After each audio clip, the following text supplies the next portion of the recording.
ಫಿಲಿಪ್ಪಿ 2ನೇ ಅಧ್ಯಾಯ ವಚನ 5ರಲ್ಲಿ ಈ ರೀತಿಯ ನೋಡ್ತಿದ್ದೇವೆ. ಕ್ರಿಸ್ತ ಯೇಸುವಿನಲ್ಲಿದ್ದಂಥ ಮನಸ್ಸು ನಿಮ್ಮಲ್ಲಿಯೂ ಇರಲಿ ಎಂಬುದರ ಕುರಿತಾಗಿ. ದೇವರಿಗೆ ಮಹಿಮೆ ಉಂಟಾಗಲಿ. ಪೌಲನು ಫಿಲಿಪಿಯವರಿಗೆ ಪತ್ರಿಕೆ ಬರೆಯುವ ಸಮಯದಲ್ಲಿ ಹೇಳ್ತಕ್ಕಂಥ ಮಾತು, ಸೆರೆಮನೆಯಲ್ಲಿರ್ತಕ್ಕಂಥ ಪೌಲನು, ಕ್ರಿಸ್ತನ ನಿಮಿತ್ತವಾಗಿ ಹಿಂಸೆಯಲ್ಲಿರ್ತಕ್ಕಂಥ ಪೌಲನು, ಕ್ರಿಸ್ತನ ನಿಮಿತ್ತ ಸಂಕಟ, ವೇದನೆ, ಅವಮಾನ, ತಿರಸ್ಕಾರ ಇವುಗಳ ಮಧ್ಯದಲ್ಲಿರ್ತಕ್ಕಂಥ ಪೌಲನು ಹೇಳ್ತಕ್ಕಂಥ ಮಾತು, ಕ್ರಿಸ್ತ ಯೇಸುವಿನಲ್ಲಿದ್ದಂಥ ಮನಸ್ಸು ನಿಮ್ಮಲ್ಲಿಯೂ ಇರಲಿ ಎಂಬುದರ ಕುರಿತಾಗಿ. ಹಾಗಾದರೆ ಪೌಲನು ಯಾಕೆ ಕ್ರಿಸ್ತ ಯೇಸುವಿನಲ್ಲಿರ್ತಕ್ಕಂಥ ಮನಸ್ಸು ನಿಮ್ಮಲ್ಲಿ ಇರಲಿ ಎಂಬುದಾಗಿ ಹೇಳ್ತಾ ಇದ್ದಾರೆ ಎಂಬುದನ್ನು ನೋಡುವಾಗ, ಆತನಲ್ಲಿರ್ತಕ್ಕಂಥ ಶ್ರೇಷ್ಠವಾಗಿರ್ತಕ್ಕಂಥ ಮನಸ್ಸು, ಕ್ರಿಸ್ತನಲ್ಲಿರ್ತಕ್ಕಂಥ ಪರಿಶುದ್ಧವಾಗಿರ್ತಕ್ಕಂಥ ಮನಸ್ಸು ಆತನ ಅನುಯಾಯಿಗಳಿಗೆ ಅಗತ್ಯ ಎಂಬುದಾಗಿ ಅರ್ಥಂತ ಪೌಲನು ಫಿಲಿಪಿಯವರಿಗೆ ಅಂದು ಬರೆದರು. ಇವತ್ತು ನನಗೂ ನಿಮ್ಮೆಲ್ಲರಿಗೂ ಹೇಳ್ತಕ್ಕಂಥ ಮಾತು ಏನಂತಂದ್ರೆ, ಕ್ರಿಸ್ತ ಯೇಸುವಿನಲ್ಲಿದ್ದಂಥ ಮನಸ್ಸು ನಿನ್ನಲ್ಲಿರಲಿ ಎಂಬುದಾಗಿ. ಹಾಗಾದರೆ ಯೇಸು ಕ್ರಿಸ್ತನಲ್ಲಿ ಯಾವ ವಿಧವಾಗಿರ್ತಕ್ಕಂಥ ಮನಸ್ಸಿತ್ತು ಎಂಬುದಾಗಿ ನೀವು ಯಾವತ್ತಾದರೂ ಆಲೋಚಿಸಿದ್ದೀರಾ? ಕ್ರಿಸ್ತನಿಗೆ ಹಾಗಾದ್ರೆ ಯಾವ ರೀತಿಯಾಗಿರ್ತಕ್ಕಂಥ ಮನಸ್ಸಿತ್ತು? ಕ್ರಿಸ್ತನಿಗೆ ಎಲ್ಲರನ್ನ ಪ್ರೀತಿಸ್ತಕ್ಕಂಥ ಮನಸ್ಸಿತ್ತು. ಯಾಕಂದ್ರೆ ಯೋಹಾನ 3:16 ನೋಡ್ತೇವೆ, ದೇವರು ಲೋಕದ ಮೇಲೆ ಎಷ್ಟೋ ಪ್ರೀತಿಯನ್ನಿಟ್ಟು ತನ್ನ ಒಬ್ಬನೇ ಮಗನನ್ನು ಕೊಟ್ಟನು, ಆತ ನಂಬುವರು ಒಬ್ಬನಾದರೂ ನಾಶವಾಗದೆ ಎಲ್ಲರೂ ನಿತ್ಯ ಜೀವ ಪಡೆಯಬೇಕೆಂದು ಆತನನ್ನು ಕೊಟ್ಟನು ಎಂಬುದಾಗಿ ದೇವ್ರ ವಾಕ್ಯದಲ್ಲಿ ನೋಡ್ತೇವೆ. ಅಂದ್ರೆ ಆತನಿಗೆ, ಕರ್ತನಿಗೆ ಎಲ್ಲರನ್ನ ಪ್ರೀತಿಸ್ತಕ್ಕಂಥ ಮನಸ್ಸಿತ್ತು. ಯಾರನ್ನ? ಪವಿತ್ರರನ್ನ, ಅಪವಿತ್ರರನ್ನ, ಒಳ್ಳೆಯವರನ್ನು, ಕೆಟ್ಟವರನ್ನು ಎಲ್ಲರನ್ನೂ ಪ್ರೀತಿಸ್ತಕ್ಕಂಥ ಮನಸ್ಸು ಆತನಲ್ಲಿತ್ತು. ಅಂದರೆ ಕ್ರಿಸ್ತ ಯೇಸು ಎಲ್ಲರ ಮೇಲೆ ಪ್ರೀತಿ ಹೊಂದಿರತಕ್ಕಂಥ ಮನಸ್ಸುಳ್ಳವನಾಗಿದ್ನು. ಇವತ್ತು ನಾನು ನೀವುಗಳು ಸಹ ಅಷ್ಟೇನೆ, ಎಲ್ಲರ ಮೇಲೆ ಪವಿತ್ರವಾದ ಪ್ರೀತಿಯನ್ನು ನಾವು ಹೊಂದ್ಕೋಬೇಕು. ಆದರೆ ಮನುಷ್ಯನ ಬಲಹೀನತೆ ಅಂತಂದ್ರೆ ಏನಂತಂದ್ರೆ, ಒಬ್ಬ ವ್ಯಕ್ತಿಯ ಸ್ಟೇಟಸ್ ಅನ್ನು ನೋಡಿ, ಅವನ ಉಡುಗೆ ತೊಡುಗೆಗಳನ್ನು ನೋಡಿ, ಅವನ ಅಂತಸ್ತುಗಳನ್ನ ನೋಡಿ, ಅವನ ಐಶ್ವರ್ಯವನ್ನು ನೋಡಿ ಪ್ರೀತಿಸುವುದನ್ನ, ಪ್ರೀತಿಯಲ್ಲಿ ವ್ಯತ್ಯಾಸ ತೋರಿಸುವುದನ್ನ ನಾವಿಲ್ಲಿ ಪ್ರಪಂಚದಲ್ಲಿ ನೋಡ್ಬೋದಾಗಿದೆ. ಆದರೆ ಯೇಸು ಸ್ವಾಮಿ ಲೋಕಕ್ಕೆ ಬಂದಂಥ ಸಮಯದಲ್ಲಿ ಎಲ್ಲರನ್ನೂ ಒಂದೇ ರೀತಿಯಾಗಿ ಆತನು ಪ್ರೀತಿಸಿದ್ರ ಕುರಿತಾಗಿ ನಾವು ನೋಡ್ತಾ ಇದ್ದೇವೆ. ಅವತ್ತು ರಕ್ತ ಕುಸುಮ ಕಾಯಿಲೆ ಇದ್ದಂಥ ಆ ಸ್ತ್ರೀಯನ್ನು ಹಾಗೆಯೇ ಪ್ರೀತಿಸಿದನು, ಹಾಗೆ ತನ್ನ ಜೊತೆಲಿದ್ದಂಥ ಶಿಷ್ಯರನ್ನು ಸಹ ಹಾಗೆ ಪ್ರೀತಿಸಿದನು. ಯೇಸು ತಾನು ತನ್ನನ್ನು ಹಿಡುಕೊಡಲ್ಪಡುವಂತ ಆ ಇಸ್ಕರಿಯೋತ್ ಯೂದನನ್ನು ಹಾಗೆ ಪ್ರೀತಿಸಿದನು, ಉಳಿದ ಇನ್ನು 11 ಜನ ಶಿಷ್ಯರನ್ನು ಸಹ ಹಾಗೆ ಪ್ರೀತಿಸಿದನು. ಇಸ್ಕರಿಯೋತ್ ಯೂದನು ಈತನನ್ನ ಹಿಡಿದುಕೊಡ್ತಾನೆ ಎಂಬ ಗೊತ್ತಿದ್ದಾಗ್ಯೂ ಸಹ ಎಂದೂ ಸಹ ಆ ಯೂದನನ್ನ ಆತನು ದ್ವೇಷಿಸಲಿಲ್ಲ. ಆತನ ಕುರಿತಾಗಿ ವಿಭಿನ್ನವಾಗಿರ್ತಕ್ಕಂಥ ಅಭಿಪ್ರಾಯವನ್ನ ಆತನು ವ್ಯಕ್ತಪಡಿಸಲಿಲ್ಲ. ಎಲ್ಲ ಶಿಷ್ಯರನ್ನ ಹೇಗೆ ಕಣ್ಣು ಹಾಗೆಯೇ ಇಸ್ಕರಿಯೋತ್ ಯೂದನನ್ನು ಸಹ ಕಣ್ಣನು ಎಂಬುದನ್ನು ನೋಡ್ತೇವೆ. ಕಾರಣ ಆತನಲ್ಲಿ ದೈವಿಕವಾಗಿರ್ತಕ್ಕಂಥ ಪ್ರೀತಿ ಇದ್ದುದರಿಂದ, ಅಂತ ಮನಸ್ಸಿದ್ದುದರಿಂದ, ಎಲ್ಲರನ್ನು ಪ್ರೀತಿಸ್ತಕ್ಕಂಥ ಮನಸ್ಸಿದ್ದುದರಿಂದ ತನ್ನನ್ನ ಹಿಡಿದು ಕೊಡುವಂಥ ಯೂದನನ್ನು ಸಹ ಪ್ರೀತಿಸಿದ. ಇವತ್ತು ನಾನು ನೀವು ಹೇಗೆ ಈ ರೀತಿಯಾಗಿರ್ತಕ್ಕಂಥ ಮನಸ್ಸನ್ನು ಹೊಂದಿಕೊಂಡಿದ್ದೇವೆ? ನಮಗೆ ಒಳ್ಳೆದನ್ನ ಯಾರು ಮಾಡ್ತಾರೋ ಅವ್ರು ಮಾತ್ರ ನಾವು ಪ್ರೀತಿಸ್ತೇವೆ, ನಮಗೆ ಕೆಟ್ಟದನ್ನು ಮಾಡಿದ್ರೆ ನಾವು ದ್ವೇಷ ಮಾಡ್ತಕ್ಕಂಥವ್ರಾಗಿದ್ದೇವೆ. ಆದರೆ ಪ್ರಿಯರೇ, ನಮ್ಮ ವೈರಿಗಳನ್ನ ಪ್ರೀತಿಸ್ರಿ ಎಂಬುದಾಗಿ ದೇವರು ವಾಕ್ಯ ಹೇಳ್ತದೆ. ನಿಮ್ಮ ವೈರಿಗಳನ್ನ ಪ್ರೀತಿಸ್ರಿ, ನಿಮ್ಮ ಹಿಂಸೆ ಪಡಿಸೋಗೋಸ್ಕರ ಪ್ರಾರ್ಥಿಸ್ರಿ ಎಂಬುದಾಗಿ ಹೇಳ್ತದೆ. ಅದರಿಂದ ಇವತ್ತು ನಾನು ನೀವುಗಳು ಏನ್ ಮಾಡಬೇಕಾಗಿದೆ? ನಮ್ಮನ್ನು ಪ್ರೀತಿಸುವವರು ನಾವು ಪ್ರೀತಿಸಿದ್ರೆ ಏನ್ ಪ್ರಯೋಜನ? ಹಾಗೆ ಲೋಕದವರು ಹಾಗೆ ಮಾಡೋದಿಲ್ವೋ?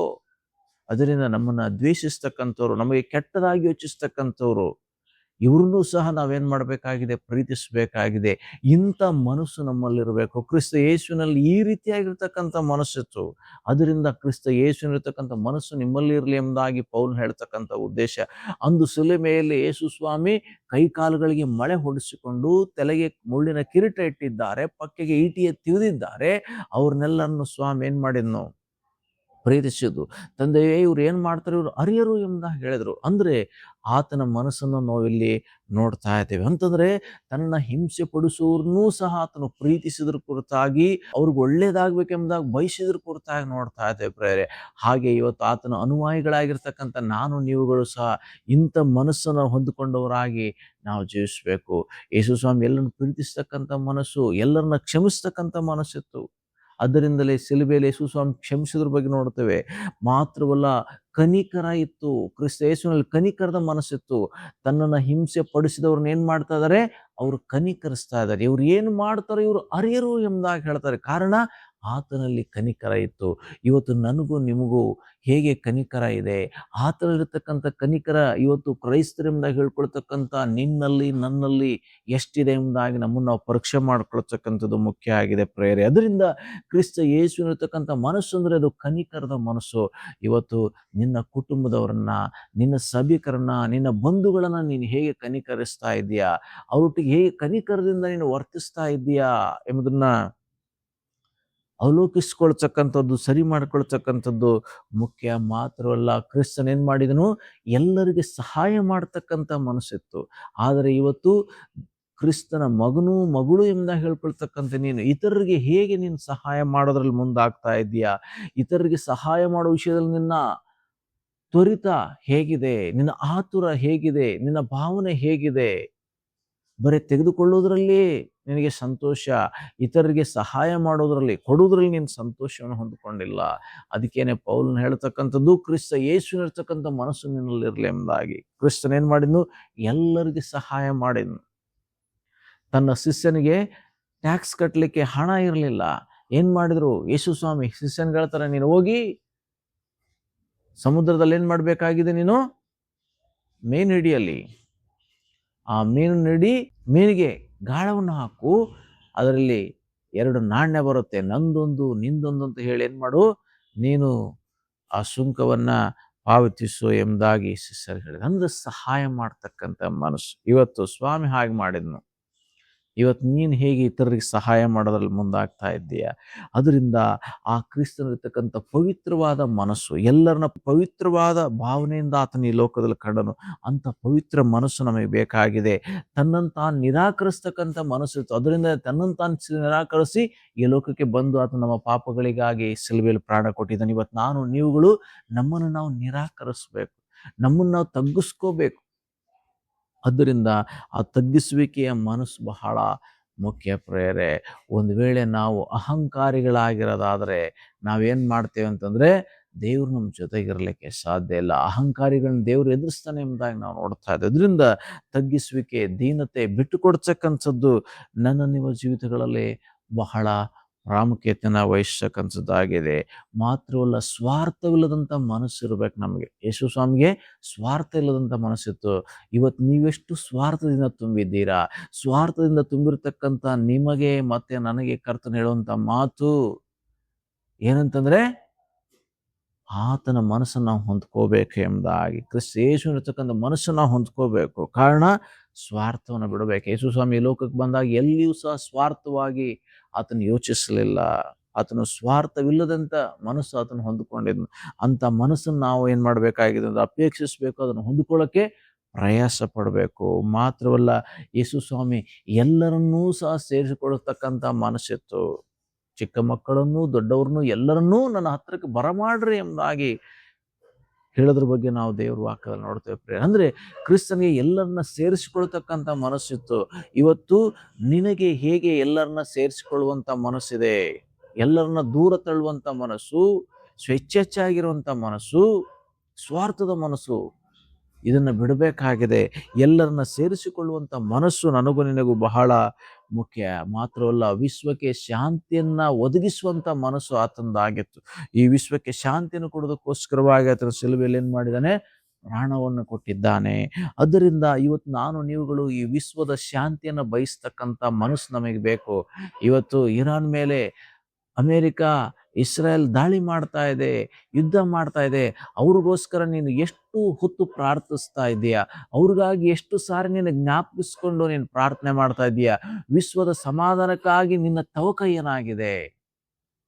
ಅದನ್ನು ನೀನು ಅವಲೋಕಿಸ್ಕೊಳ್ತಕ್ಕಂಥದ್ದು, ಈ ವಿಶ್ವದ ಶಾಂತಿಗೋಸ್ಕರವಾಗಿ ನೀನು ಪ್ರಾರ್ಥನೆ ಮಾಡ್ತಕ್ಕಂಥವನು ಆಗಬೇಕು.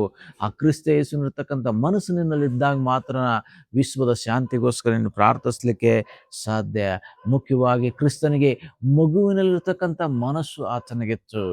ಅಂದರೆ ಒಂದು ಮಗುವಿನಲ್ಲಿರ್ತಕ್ಕಂಥ ಮನಸ್ಸು ಹೇಗೆ ಪವಿತ್ರವಾದ ಮನಸ್ಸು ಇರುತ್ತದೋ, ಹೇಗೆ ಮುಗ್ಧವಾದ ಮನಸ್ಸಿರುತ್ತೋ, ಹಾಗೆ ಕ್ರಿಸ್ತನಿಗೆ ಒಂದು ಮುಗ್ಧವಾದ ಮನಸ್ಸಿತ್ತು. ಇವತ್ತು ನನಗೂ ನಿನಗೂ ಏನು ಮಾಡಬೇಕಾಗಿದೆ? ಆ ಮುಗ್ಧವಾದ ಮನಸ್ಸು ಬೇಕು. ಮುಗ್ಧತೆ ನಮಗೆ ಬೇಕು. ಅಂಥ ಮನಸ್ಸು ನಮಗೆ ಬೇಕು. ಯಾಕಂದ್ರೆ ದೇವರು ವಾಕ್ಯ ಹೇಳ್ತದೆ, ನೀವು ತಿರುಗಿಕೊಂಡು ಚಿಕ್ಕ ಮಕ್ಕಳಂತೆ ಆಗದೆ ಹೋದರೆ ಪರಲೋಕ ರಾಜ್ಯ ಸೇರಲಾರಿರಿ ಎಂಬುದಾಗಿ. ಕಾರಣ ಆ ಮಗುವಿನಿದ್ದಂಥ ಮುಗ್ಧ ಮನಸ್ಸು, ಯಾರ ಮೇಲೆಯೂ ದ್ವೇಷವನ್ನು ಇಟ್ಟುಕೊಳ್ಳದ ಮನಸ್ಸು, ಯಾವ ಕೆಟ್ಟದ್ದನ್ನು ತನ್ನ ಮನಸ್ಸಿನಲ್ಲಿ ಇಟ್ಟುಕೊಳ್ಳದೆ ಇರತಕ್ಕಂಥದ್ದು, ಯಾರನ್ನೂ ದ್ವೇಷಿಸದೇ ಇರತಕ್ಕಂಥ ಮನಸ್ಸು, ಹಾಗೆ ರೀತಿಯಾಗಿರ್ತಕ್ಕಂಥ ಆ ಒಂದು ಮುಗ್ಧವಾದ ಮನಸ್ಸು ಕ್ರಿಸ್ತ ಯೇಸುವಿನಲ್ಲಿತ್ತು. ಅಂಥ ಮನಸ್ಸು ನಾನು ನೀವುಗಳು ಹೊಂದಿಕೊಂಡು ನಾವು ಈ ಲೋಕದಲ್ಲಿ ಜೀವಿಸಬೇಕಾಗಿದೆ. ಈ ಲೋಕದಲ್ಲಿ ನಾವು ಇದ್ದೇವೆ. ಈ ಲೋಕದಲ್ಲಿ ನಾವು ಕ್ರಿಸ್ತನವರಾಗಿರಬೇಕಾಗಿದೆ. ಆತನಿರ್ತಕ್ಕಂಥ ಮನಸ್ಸನ್ನು ಹೊಂದಿಕೊಂಡು ಆತನು ಈ ಭೂಮಿಯಲ್ಲಿ ಜೀವಿಸಿದಂತೆ ನಾವು ಜೀವಿಸುವುದರ ಮೂಲಕವಾಗಿ ನಾವು ಈ ಲೋಕಕ್ಕೆ ಬೆಳಕಾಗಿ ಉಪ್ಪಾಗಿ ಜೀವಿಸೋಣ. ಆ ಮೂಲಕವಾಗಿ ದೇವರ ನಾಮವನ್ನು ಮಹಿಮೆ ಮಾಡೋಣ. ಹಾಗಾಗುವಂತೆ ಕರ್ತನು ನಮ್ಮೆಲ್ಲರಿಗೆ ಸಹಾಯ ಮಾಡಲಿ. ಸರ್ವಶಕ್ತನಾಗಿರುವ ಪ್ರಭು, ಈ ಸಮಯಕ್ಕಾಗಿ ಸ್ತೋತ್ರ. ನಿನ್ನಲ್ಲಿರತಕ್ಕಂಥ ಮನಸ್ಸನ್ನ ಈ ಸಂದೇಶ ಕೇಳಿಸಿಕೊಂಡಂತ ಎಲ್ಲರಿಗೂ ಒದಗಿಸು, ನನಗೂ ಒದಗಿಸು.